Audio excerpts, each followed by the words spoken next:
All right, everybody, welcome to the podcast for HowToRaiseAnAwesomeKid.com. This is Justin. With me is Eric. How you doing, Eric? Great. How are you doing? I'm awesome, man. I'm doing pretty well. This is our 10th episode, so it's like the first thing that we could reasonably even consider calling a milestone. It's because we went into the second digit, the double digits. It's very big for me. Very exciting. Yeah. And I got also big news. Remember how last episode we spent a good 4 to 5 to 6 minutes begging people to email us? Did we get an email?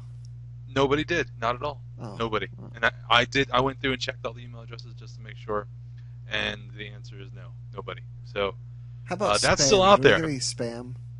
Oh, you know what? No, not even any spam. Oh, jeez. So that's still out there. I don't know if you haven't listened to last week's episode. What we said was that the first person who emails us will get a handwritten response from both Eric and I separately. So it's like you get two, and it's going to be an amazing experience for you. All you have to do is just send us an email. Easiest thing in the world to do. The email address is podcasts at howtoraiseanawesomeKid.com, or any number of other email addresses that I listed out last time, and that's what made it take like 4, 5, or 6 minutes. It was boring. You made it sound like there was some good news. Was there good news, or was it just news? No, not at all. No, I just wanted to tease it out. Well, there goes my week. Let's see. So tonight, man, you said you guys were watching something on your DVR. What were you watching? We've been recording some of those ESPN 30 for 30 documentary series, which now have completely outlived the name that they had. But, they're just kind of documentaries, not just about sports. It's not just like, oh, there's this one time the Lakers played the Celtics in 1984. It's not like that. It's usually, they're good documentaries by and large. They tend to be a pretty good story. Cool. Yeah, you and I talked about that before, and I haven't really watched it. To give you some perspective about who wears the pants in your house versus who wears the pants in my house, tonight we were watching Downton Abbey. Yeah. So you're watching the football show. We are watching the stuffy Masterpiece Theater show. I'm gonna watch that sometime. We watched about the first minute 30 seconds of the first episode and decided we just weren't in the mood for it. Yeah, it was like, wow, there's not going to be any guns or explosions in this, is there, at all? And it's not just but it's no Jack Bauer, no nothing. I feel no plane crashes. Desert Island. I feel like people just set me up for execution whenever I say that I don't like, or I'm not a huge fan of something that's slightly artier than the mainstream. I mentioned online one time that I didn't like Drive, and I feel like I got slammed. Like somebody was like, "Oh, well, it's not as good as Transformers 3 was," and it's like, I know you're trying to make fun of me, but I didn't like Transformers 3 either. I've never even seen a Transformers movie. Yeah, I can understand not liking Drive, and Downton Abbey I don't think is really arty. It's definitely a soap opera. Yeah. It's a soap opera with a budget, but it's a soap opera. So I don't think you can get snooty about Downton Abbey. Yeah, I think it's just like the Britishness. I'm not an Anglophile by any means. Yeah, it's a period piece, but once like we just started watching season 3 because they just wrapped up season 3 over in England. So we just started watching that season, and it's really mired in like who is bugging who and who is cheating who and blah blah blah. It's totally a soap opera. Are there a lot of things that are captured in meaningful glances? Oh yeah. Oh yeah. There's plenty of that. That's what I was afraid of. There's lots of and there's also like not necessarily meaningful, but like disdainful glances. Yeah. Plenty of that goes around. It's like I don't like it when movies or TV shows explain everything in verbose detail. Like, there's a scene in the first Godfather movie when Tom Hagen comes when Michael was out in front of the hospital defending his dad and gets punched by the cop, and Tom Hagen comes by, and I can't even remember what it is right now, but he explains something that it's just complete exposition that really doesn't make much sense to explain right then except to the audience, and that drives me nuts a little bit. But on the other end of the spectrum, you've got Drive, where they're just in an elevator looking at each other for like 20 minutes, and I'm not really into that either. Yeah, like I said, I watched Drive one night and I kind of flushed it out of my system. It was one of those things where I had watched it after everybody had already kind of christened it like the greatest thing ever. So it makes it tough. It's an uphill battle for you to actually like something after that happens. Yeah, I mean, it wasn't a bad movie. Yeah, yeah, it's not. It's not. I'm sure it's not. I don't know. So I also recently watched. Speaking of, we were talking about James Bond a couple of podcasts Yeah, ago. yeah. I watched the Everything or Nothing documentary that came out last month. Okay, I don't know if you've seen that. I haven't seen it. You should check it out. I think it's on Epix right now. EPIX, that channel. I think that's the only place you can watch it. I'm sure it'll end up being like stuffed on the DVD somewhere. Okay. Um, there's a flash of women's chests around 30 minutes or Oh, 45 minutes. well in, then, so consider you me might not be signed able to up. watch it. Yeah, you might not be able to watch it with the kid, but Oh, yeah, it was please. pretty good, man. It's The youngest is nursing. There's nothing there that everybody hasn't seen to nauseam before. yeah, it was all right. It was it's depressing because everybody who was involved in like creating it or building it is pretty much dead or on death's doorstep. So I think that was the tone of the whole thing. In the end, it was pretty sad, but it was a nice little look back. I had no idea that Timothy Dalton only did it for 2 or 3 years. I think he only did 2 movies, didn't he? Or did he do 3? Yeah, yeah. Oh, well, I said 2 or 3 years. They say like they make it look like it's like the Miss America contest. Like it Yeah. says whenever they interview each one, it's like it gives what years they were James Bond. So his was like 1987 through 1989. So yeah, but I didn't realize that was it. He only did like 2 movies. I could have sworn he did like 15. They just seemed really long when you were watching them. Yeah, because I told you the other day after we had that conversation, I was out at lunch, and these ladies at a table near me were having an argument over who was the best James Bond, and it had come down to Sean Connery and Roger Moore. And I was thinking Uh, about saying to them, listen, I've recently had this conversation with somebody, and you know what it comes down to is it's the first one you saw, basically. I think whoever was your first James Bond, that to you is probably the best one. I think. I'll say in the documentary they went ahead. Roger Moore went ahead and was like, obviously it's Sean Connery. So I think even he thinks it was Sean well, Connery. he's just being a nice guy, really. I think it's tough. Everybody had their highs and lows. I mean, there were a couple of really, really awful Sean Connery Bond movies.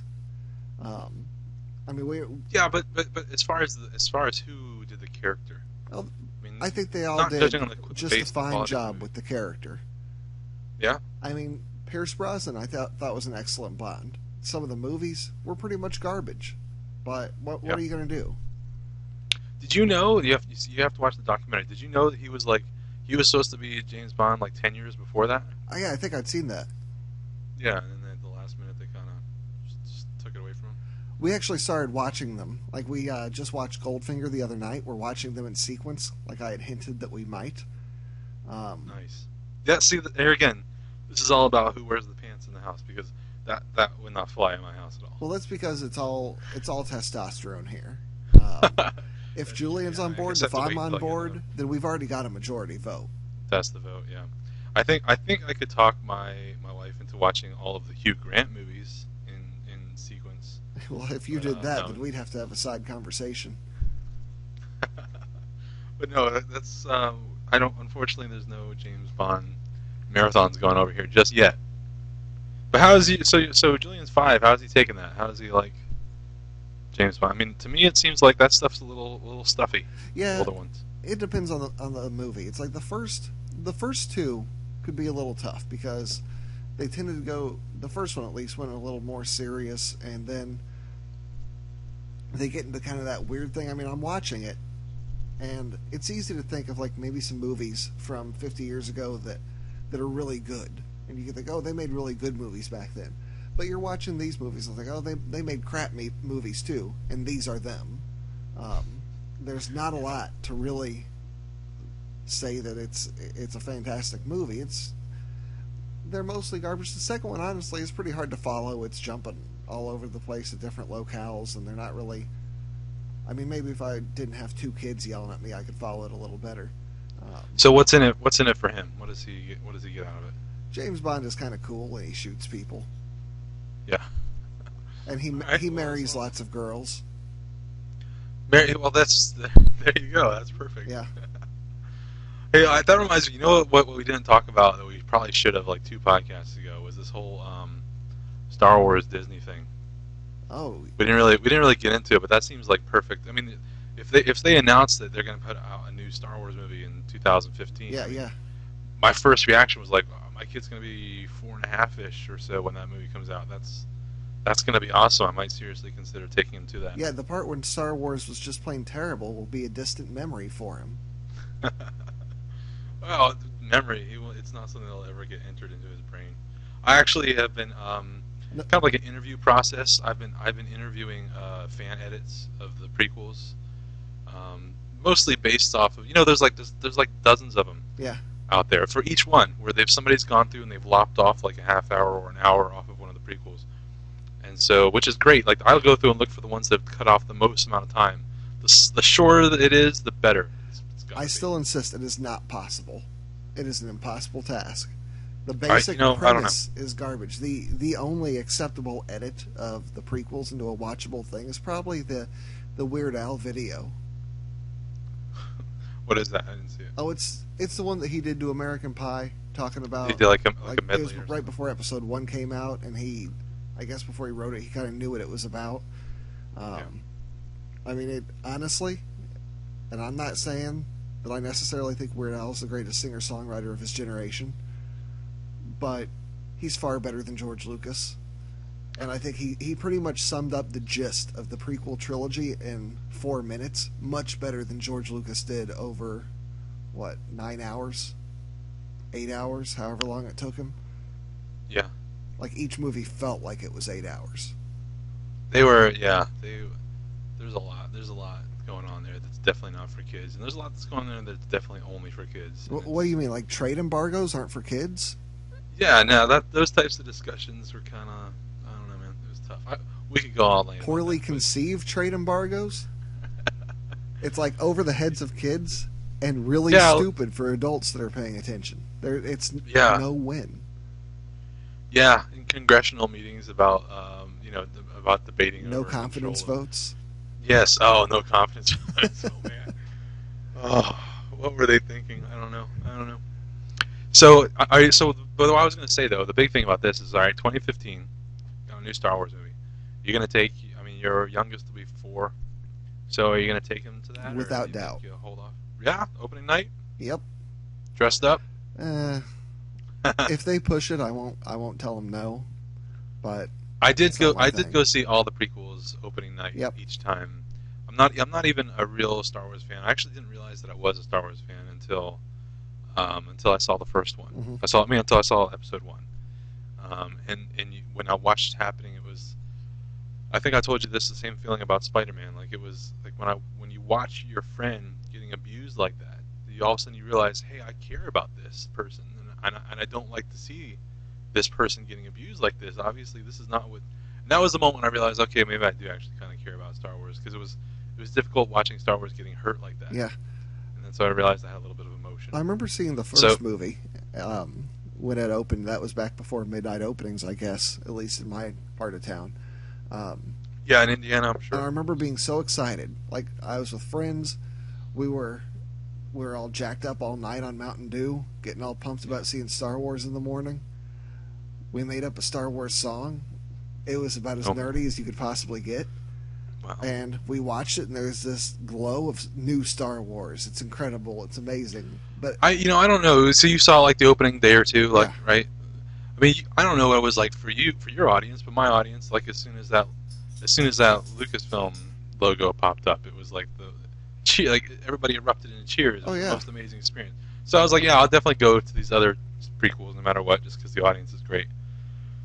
But yeah, when that first like 3 or 4 minutes, all of a sudden you realize, oh, no, it took me much longer than that. The whole experience was like peeing my pants. I mean, it was like, at first it was just super warm and cozy, but then it probably took a little while for it to get cool, and then it's just kind of gross. It's like something smells. At first, this felt like Star Wars, but now it feels cold And I remember walking and out of the running down my movie leg. and thinking, no way, that's not the same Palpatine who's going to be the Emperor. I mean, they wouldn't be that obvious. It's not that stupid, right? I mean, Yeah. there's going to be some twist that makes it interesting, I'm sure. And I kind of went Well, to the next two movies hoping that was the case. here's the thing. Like, it is such a huge reveal. We're going off way on tangent here, but like, but it's our 10th episode. We're celebrating it, so let's just talk. Star So Wars it's to me, it's Celebration, such. episode 10. That's right. It's such a huge reveal when you find out that Darth Vader is Luke Skywalker's dad. So the prequels rob you of that. It's such a huge reveal when you find out that this little green Muppet is the 800-year-old Jedi Master Yoda. Like, if you watch that movie again now after you watch the prequels, you basically just see like Luke Skywalker being really whiny and obnoxious towards. I mean, because you already know that this is Yoda, so there's no 20 minutes of suspense about, hey, when are they going to find this Yoda guy? Although Yoda is kind of a jerk. He is, yeah, he is a jerk, but there's a mysterious, like, when is this jerk going to lead me to this actual Jedi Master? And then you find out, hey, this little green Miss Piggy is actually the Jedi Master. So that was something that happened. You know, it's like a nice little twist that lasts about 20 minutes in that movie, and that's gone too. So there's just like, I don't know, the prequels actually make the original trilogy worse. Yeah, And it makes it doesn't help anybody to watch them, and they weren't for kids, they weren't for adults. I don't know who they were for. there's absolutely nothing that just an average level Star Wars fan did not already know about the prequel trilogy, you know, before they even saw it in the theater. You knew exactly what was going to happen. Yeah. The only question is, why was it drug out over 3 movies? Yeah, I mean, I think I told you before, like, watching the third one was kind of like seeing your grandmother strip. You know, it was just like, oh no, too much, stop. It was bad. It just kept like, you're showing me way more than I needed to see. Like, I knew this. I already knew this happened. I could imagine this. I didn't need to see this. It was way cooler when I used to think about it in high school. Yeah. So yeah, I don't know. I mean, I have to see. There's some heavy. I mean, there's some heavy stuff that happens in Star Wars movies. You know, people get limbs lopped off and stuff. So I'm not entirely sure that I'll take my 4.5-year-old to go see it. Although I do remember seeing it when I was about that age. Mm-hmm. I think they re-released them before the second one came out, or before the third one came out. Before the third one, because I remember seeing Empire Strikes Back. Yeah, and so that would have made me like 5 or 6. So, and I remember like when that little floating orb comes in with the needle on the end of it. Yeah. To jab into Princess Leia. I remember I had nightmares about that thing for months, and I had nightmares about Darth Vader for months. Yeah. So I don't know, but I also got a good impression, obviously. I mean, so I don't know. We'll see. Maybe I'll take the kid. Maybe I won't. Maybe I'll go watch it first on my own and then decide whether or not it's. Well, you know what I'm most excited about with this whole Disney acquisition? What's that? Now that it's about money, finally, they're going to release the original trilogy untouched, or like, You know, or remastered a little bit, but not all goofed up. It's going to happen now. but I see that echoed across the internet, and you know, because when this happened, it was like, I don't know, a couple days before Halloween, so that was about 3 weeks ago, and it was you know, there was a huge eruption of discussion online, and for a moment there, for a couple, like 2 or 3 days, I couldn't read enough. Like, I tried to absorb as much as I could, so I was reading, you know, and that was kind of like the reoccurring thing among like a little bit of nerds. I mean, I read up until the point there's a word that pops up, the word canon, CANON. Whenever anybody discusses Star Wars and then somebody says the word canon, that's when I close my browser window and walk away from the discussion. Absolutely. It's never going to recover. Once somebody starts talking about like whether the comic books jive with the movies, or whether or not the pulp novels jive with the movies, or whether or not the cardboard backings of the action figures jive with the movies, and that's what canon is basically. That's it. Unchecked out. I like Star Wars, but not that much. Yeah. But yeah, I mean, but that was the big thing. Was like, well, surely now they're going to release the original trilogy on DVD, so we can watch the original trilogy. And I just think that like there's not enough people that actually want that. I think there's a very outspoken minority, but I don't think there's that many people out there that want that. I think they will at very least explore the option. I mean, people want it. They really do. I think No, you're crazy. I've had the Japanese Laserdisc ones on DVD Yeah. for about 10 years now. You know, so it's a digital transfer of the original trilogy. I think the sound is in stereo instead of surround sound, so it's not the greatest, but it is the original trilogy in digital format, and it's not. I mean, it's after you've already seen the cleaned up and enhanced special editions, it is kind of tough to go back to those original I, those original special effects. Like you can see like all the black outlines of the matting when they do like the special effects and stuff. It doesn't look pretty. that's just fine though. It's better than all So that CG garbage. what is it? What is it you're hoping to get out of getting that back? I mean, getting the original. It's mostly for me. You know what? This is where you can start to have the ethical concerns. You start to get into Jurassic Park territory here, Yeah. where maybe they recreate it, but it's not the original. It's not the same dinosaur that walked the planet 65 million years ago. But I think they could do a lot better job. A lot of the stuff that they added for the special editions, I don't know why, but it's just like fingernails on chalkboard for me. I mean, I cannot watch the Jabba the Hutt scene in Episode 4. It's Oh terrible. yeah. It has no place in the Yeah. movie. There's a reason why it was cut to begin with. It doesn't really Yeah. make any sense. Yeah. I think for the most part they kind of left Empire Strikes Back alone, kinda. I mean, I know there's changes, but Return of the Jedi, that whole Muppet, that honeycomb monster that sings in Jabba's palace, that big musical number now, Oh yeah. Yeah, that's awful. that's absolutely terrible. I mean, it does make Lopty Neck look good in comparison. The old musical number, it's like that, and also they're just going to stop messing with it. They're going to stop making these stupid little changes every time they make a new release of it. I mean, what were the ones Yeah. in the? They're going to take the no out at the end of Return of the Jedi. I mean, the next time that movie gets released on Blu-ray, that's gone, gone. I don't even know anything about that. I know when when you're talking about the no, like Darth Vader saying no, is that what you're talking about? Yeah, But I thought that was at the end of of episode 3. yeah. You see, you're absolutely right. That is at the end of Episode 3. But But is it also at the end of Return of the on Jedi? the latest Blu-ray release, I'm presuming George Lucas got in his head to do a callback in that episode. So after Darth Vader, when he's in the process of chucking the Emperor down that big pit, they play that same sound, no, and it's Wait, the Emperor is saying that or Darth, Darth Vader? Vader, Oh wow. and Okay. it adds nothing. I mean, I don't get upset about the Ewoks blinking. It's just one of those head scratching. Well, why'd they do that kind of things? But Because they can. but There's a weird the scene no they is added into stupid. there's a weird scene they added into ET. I don't know if you ever watched the ET special edition, where like ET now swims in the tub Oh yeah. and blows bubbles underwater and stuff like that, and it's like, eh. I guess it was one of those things where I think Spielberg said like, I always wanted to do this, but there wasn't the technology to do it, so he got to do it. Great, whatever. I mean, yeah, I mean Ewoks blink. I guess. All right, I guess they blink now. But didn't he go back and release like the unaltered ET, like on the next version? Yeah, the one I have is awesome. The ET edition that I have, because I'm a big ET fan, and it has it has the original like untouched version, then it has the special effects one, and then on the special effects one, he has an alternate audio track where they did the show with John Williams conducting an orchestra live. Mhm. So they're showing the movie while there's an orchestra in the front of the theater, Oh, that's cool. and then all the stars were in the audience too.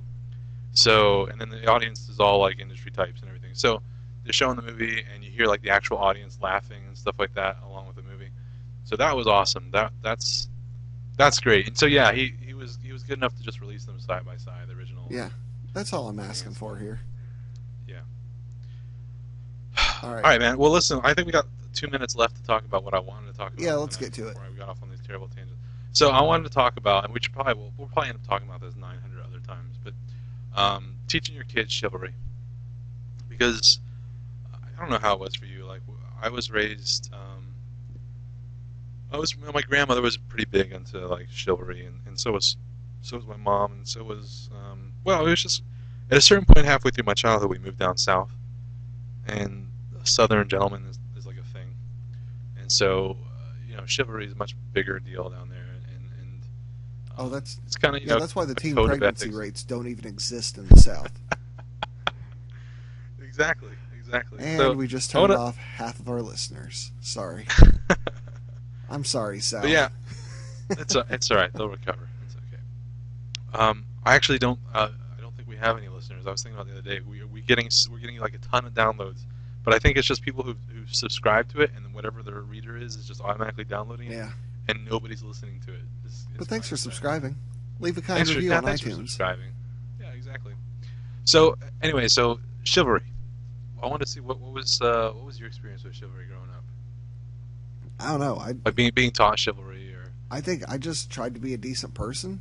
I mean, I tried not Well, to you be a tried to do that jerk on to your the own, ladies. or was I don't remember having any of those talks. I mean, I just don't. well? I mean, let's start with the basics. I mean, somebody said to you at some point, like, please and thank you, right? Like, Yeah, I've wasn't always there been a anybody big correct please you? and thank you kind of guy. But then anybody correct you at some point and say, all right, please, thank. Like, did you ever have to go through that with your mom? I don't remember it being an issue. Yeah, It's been a long time. just came naturally. Like, you just can't. You just learned it from like observing. Hmm. I think maybe I just wasn't. I had always rebelled against people who were jerks. Yeah, So maybe I just wanted to not be a jerk. that makes sense. I Yeah, I mean, there's so many different things. I'm sorry. Go ahead. No, I was just saying I honestly can't remember if I don't remember getting like specific instruction. I remember one time I got put in timeout for a while because I learned the word tits at school and brought it home and said it a few times. Yeah, I mean, please and thank you might not actually even be chivalry. That might be more like etiquette. It's But just decency. yeah, just decency. I mean, one of the things that my wife actually suggested this topic because she read an article about the concept of, when the time is right, or maybe even when your kid's pretty young, you take them out on a date, boy or girl, whichever. Just take them out on a date, like just kind of a father daughter, father son, mother daughter, mother son.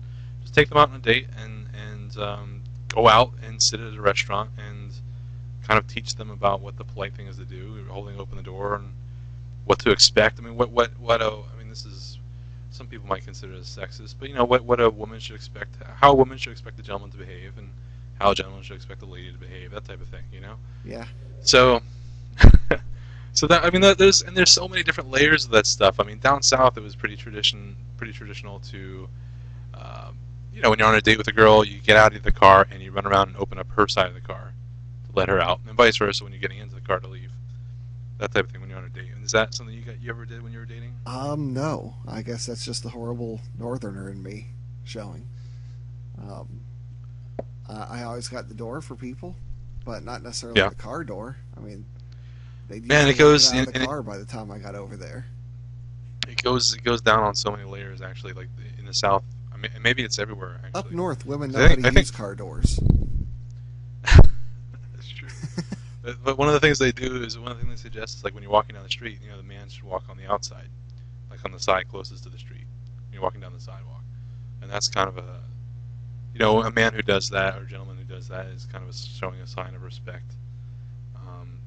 It, And I think actually it probably goes back to like 100 years ago when horses used to splash mud up onto the yeah, curb or something like that. I don't really know how that originated, but just there's so many different details, and I think there was just kind of my whole childhood of learning all those different things, and I don't know. well, I don't know. I mean, I definitely it's because it's been ground into my head. It's going to be very strange, um, not doing it with my kids. So I'm pretty sure I'm going to be doing that. I mean, it's always a good idea. I am big on Julian being respectful towards the ladies. Yeah. I, as a dad, nothing gets me going more quickly than when he is, going out of his way to be rude to mom. Mm. And he talks back to her. I'm gonna put his butt in his room real quick. Yeah.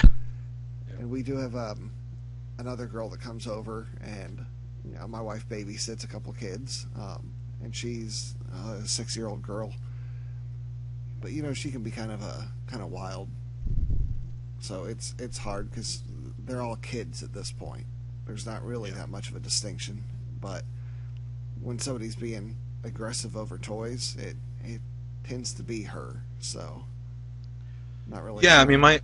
my instinct is to start young, start early, Yeah. you know, and I mean, I catch myself with my nieces and nephews sometimes, you know, as I see them doing something rude or not being polite, I'll catch myself correcting them, you know. And I think I don't know. Some of the other adults in the room might feel like might look at me like I'm crazy. I just feel like, and maybe this here's the thing. Here's the big psychological thing I'm trying to figure out. If by doing that with your kid, are you kind of teaching them to be a follower instead of a leader? Are you teaching them to be what's the word I'm looking for? Are you teaching them to basically well, yeah, just let's leave it at that. We'll say just be a follower and just kind of um, Hmm. not be subservient, I guess, or whatever the term is I'm thinking of. I mean, what do you think? I mean, is it maybe not the greatest thing to teach your kid to, you know, kind of please and thank you, yes ma'am, no ma'am. I mean, yes ma'am, no ma'am, yes or no sir is a very southern thing, but that's also another thing that I think would be strange not teaching my kid. Yeah, they've got to be decent. You got Yeah, to teach kids to be decent. yeah, I mean, if somebody does something nice for you, say thank you. yeah, It's not hard. yeah. I mean, I think one thing I remember as a kid always admired. I guess I wasn't really taught very well to share, and so I always admired whenever I saw kids around me sharing. You know, like a kid at school who, like at lunch, had an extra whatever, who would offer their fruit roll up to some other kid. I'd be amazed. Like that doesn't even cross my brain to share like that, Yeah. or didn't at the time. So yeah, I mean, that's one thing I'd have to work on. I definitely have to work on teaching my kid that because I don't know if kids just innately know to do that. I don't know, Ki- or whether or not that's definitely a learned thing. Kids can be super nice about stuff. I mean, Julian was passing his Halloween candy around nonstop after Halloween. So where does that come from? Um, Because that was never my instinct. I was a hoarder yeah, when it came to Halloween my candy. wife has the idea that it's because he knows that we're less likely to tell him he's had enough candy if he's giving us candy as well. Uh, Um, I don't know if his motivations are it's that kind of cynical of your self-driven. way. Yeah, I don't I know. don't know. He That's just does pretty it. admirable though. I remember my wife showed me an article the other day of like some kid. Um, the parent found out. I guess the school or somebody, the teacher called and someone said that their son had not been buying milk at lunch. He had been saving his milk money um, so he could mail it to the Hurricane Sandy victims. Hmm. You know, it was like 50 cents a day or something like that. And it's like, where does kid even learn that stuff? It's freaking adorable. And how do I make sure that my kid ends up like that? Yeah, You know? I don't know. Kids are weird. I mean, and I mean that in a good way. I mean they'll be surprisingly nice sometimes, and other times they're just as self-centered as you expect somebody at that stage of development to be. Yeah. But yeah, So what do you think about the idea of taking your kid out on a date? You know, like taking a 10-year-old out or something like that. that's not a terrible idea. Show them how it's done. Yeah, I think so. I think you learn to teach them a little bit about like pleasant conversation and that type of thing. I'll have to figure it all out first, though. And also, there's a whole level there about how to treat the waiter and that type of thing. You know, how that's the kind of reflection on you. That whole thing. So you got to figure it out. Yeah, You got to go. Do you want to go out on a date with me first? I'd I'll love kind of to. teach you a little bit of the basics. All right, let's do it, man. Let's get out of here. Let's go. That's all I got. I think we gave the email address earlier in the call or earlier in the recording. So Yeah, so email if you heard this, email us. Just let us know you heard it. please just let us know that this isn't like a Sixth Sense Bruce Willis thing where we're not even sure if we're alive. Yeah, Just confirm that we actually exist. yeah, we're just Please. sending voices out into the void. Yeah, we haven't hooked this thing up to iTunes. Maybe we're sending it off like to the CB that she uses in contact to reach out to the aliens. We're just wasting bits here. All right, man. That's all I got for you. Talk to you. Yeah, see you. Okay.